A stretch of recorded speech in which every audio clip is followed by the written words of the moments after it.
Hi. Hi guys. Hi guy, hi girl, hi one person, hi two people. Um, Whoever happens to stumble across this. The fact that somebody can stumble across this is crazy though in my head because I don't even know what I'm doing. Um, but that doesn't matter. What matters is that today I'm going to talk about our favorite story in the scriptures. Um, the woman with the issue of blood, Jairus and his daughter. Also, I'm Morgan. Okay, so basically, with this one in particular, I wanted to talk about Jairus and this woman because, oh dang, I lost my train of thought. There's so many things that are happening here in this one story, so many directions to look, and so many things to kind of pay attention to that can easily be missed. And also, just, we're taught this story so much in church, especially that, I'm learning to try to come to the Word of God with like an unfamiliar set of eyes, if you will, so that I can continue to learn and learn things that are applicable that I can actually walk out and see the result of in my life. So I wanted to be like to kind of shine a light on Jairus, um, because in a lot of ways, again, I mentioned before that right now, the way that my life is, the way that things are and have been going, I can only really like this season of my life really colors like the way I see things.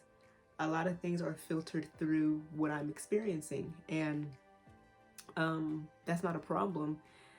Uh, a lot of the conversations I have tend to be kind of somewhat like they tend to fall in that direction. Um, a lot of how I make decisions sometimes tend to be through the filter of what I am currently enduring, I guess. But yeah, it's not a bad thing. But I'm learning so much, and I'm kind of grabbing things to kind of help make this process and this journey for me um worth it, if that makes sense. I heard David Diga Hernandez say this before, and he said, don't waste your famine. How can I exhaust everything that I have in this time, even though it feels like I have nothing sometimes? How can I exhaust all that I have to see to it that my harvest is plentiful in the end? I don't want to spend most of this time like whining and complaining, but I actually want to gather some invaluable things at the end of this. And I want to actually be able to, go back and turn around and strengthen my brothers in the same way that Jesus told Peter to do when he said that Satan came to sift him as wheat.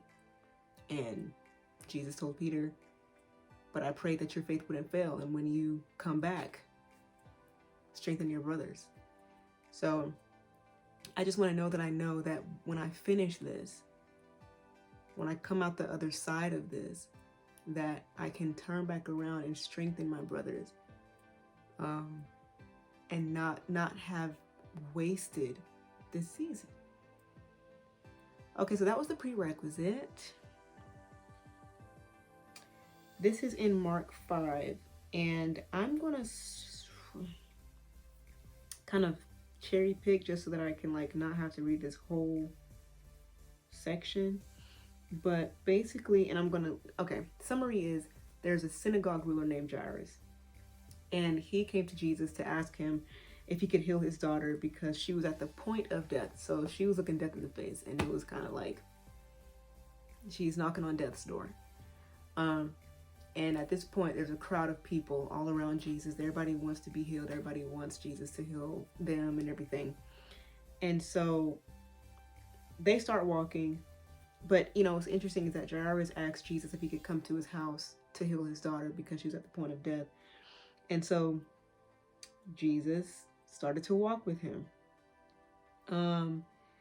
And as they're walking, as Jesus and Jairus, his disciples, everybody else, as they're walking to Jairus' house, this woman who had an issue of blood for 12 years touches the hem of Jesus' robe, and her blood dries up, and she's healed. So many things in this picture, right? You have a synagogue ruler, somebody of importance, who was named. His name was mentioned. So he was somebody of authority, somebody of importance, somebody of status, who was believing for somebody else, right? He was believing for his daughter, not himself, her. And then you have this woman who's a woman. And we know that women in this day were not seen as, equal as far as like to men at this time. Who was nameless, and that she was most likely ostracized from her culture because of her disease. So she remained nameless. Jairus was a man of stature and status.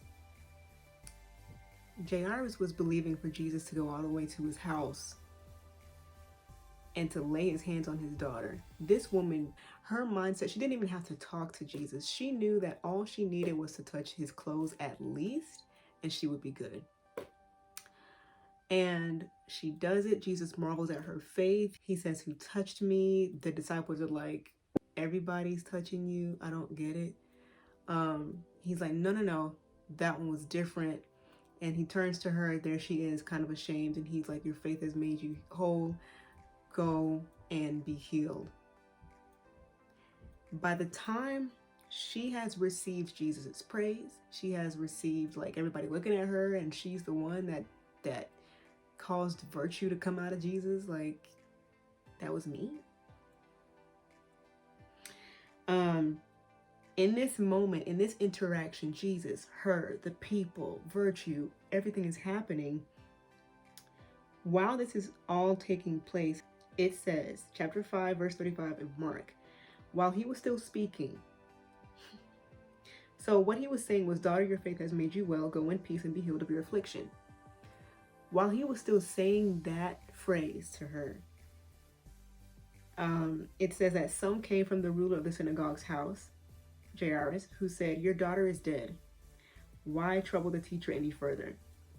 This is the part that I kind of want to park at. And what stands out to me, the thing that really pulls on my heartstrings, is the question. First of all, who was this person? So somebody who was already at Jairus' house. And what's so interesting about that is, okay, bring it to modern day. Most likely you're not going to have people in your house who are caring for your sick daughter unless you know them personally. So this person could have been somebody who was in close proximity relationally to Jairus, who was coming to not only give him the news that your daughter is dead, but this person that Jairus knew, probably on a personal level, also just said, "Just give it up. Why do you trouble the teacher anymore?" And that's wild to me. It's crazy because, again, let's take it to modern day.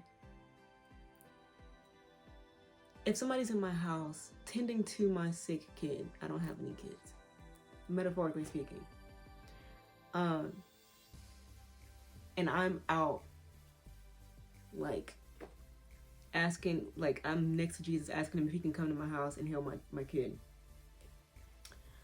And this person that knows me, this person that I let in my home, this person who I trust to help, in the caretaking of my kid, comes to me and says, your kid is dead, why are you bothering him anymore?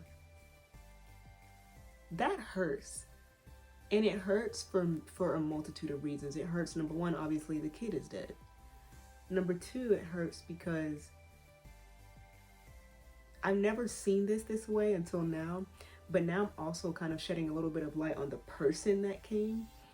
It also hurts because if this person should be in the role of someone who is believing with you, but that's not always how these things go.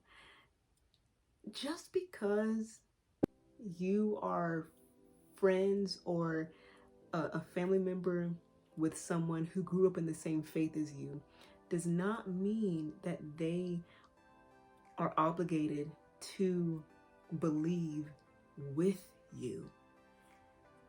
And this reminds me of like, you know, in the same story,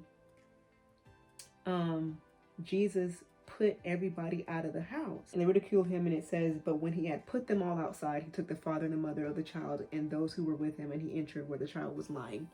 So wildly enough, the fact of the matter is that regardless of whether you grew up in the faith together, or you're a family member of this person, or you were in a really tight-knit relationship with this person, the truth is that they don't need to share in the same belief with you. They don't need to share in the faith that you have for this thing to come to pass with you. And a lot of times it will be exposed that they don't believe this with you.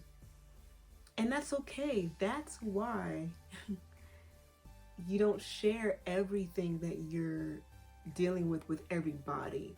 There are certain people that can take this burden with you. It can believe alongside you. And then there are certain people that you know they don't have the faith to believe with you. It's not a good or a bad thing. It's just something to take note of. So, but that wasn't even what I was going to talk about. What I was going to talk about was the fact that from Jairus' perspective, he watched this lady get her healing. And then this person comes and bears the bad news that his daughter had died. And then asks him the question, why do you trouble the teacher any longer? One thing I want to point out is that the enemy loves to ask questions. Sometimes he does come with lies and statements, but he loves to ask you questions. Questions that will have you pondering about what you know of God. The Bible says that we are to cast down every thought that exalts itself above the knowledge of God, above what we know about God.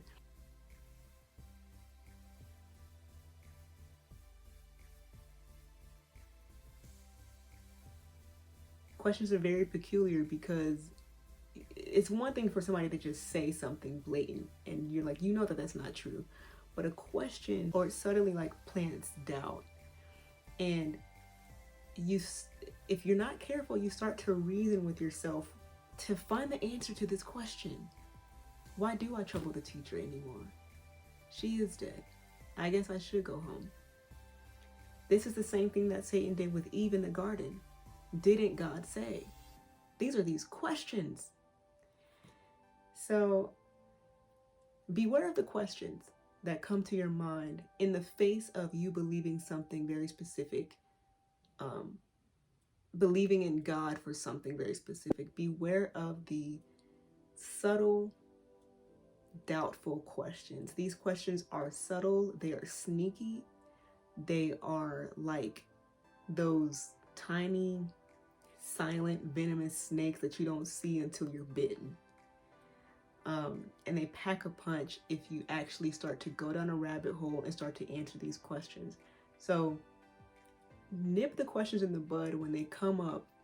The second you hear one, the second one comes to your mind, when you're in the process of believing in God for a very particular miracle, for a very like, only God can do this type of thing, beware of the questions that the enemy will start to ask you, because when you entertain it, you start to open yourself up to doubt, and to doubting the character of God, and to doubting what you know about God. Now, there's also another side of questions. David asked in 1 Samuel, when he came to feed his brothers and he saw Goliath, he said, "Who is this?" So there's two types. There's the questions that the enemy can ask you to cause you to doubt what you know about God. And then there are the questions that you can ask toward the thing that opposes you, knowing your authority already. Who is this uncircumcised Philistine that he defies the armies of the living God? That's another type of question. And that one comes from a place of confidence and authority, knowing your identity, knowing who God is. Ask more questions. Beware of the questions that contain, loads of doubt. All right. Bye.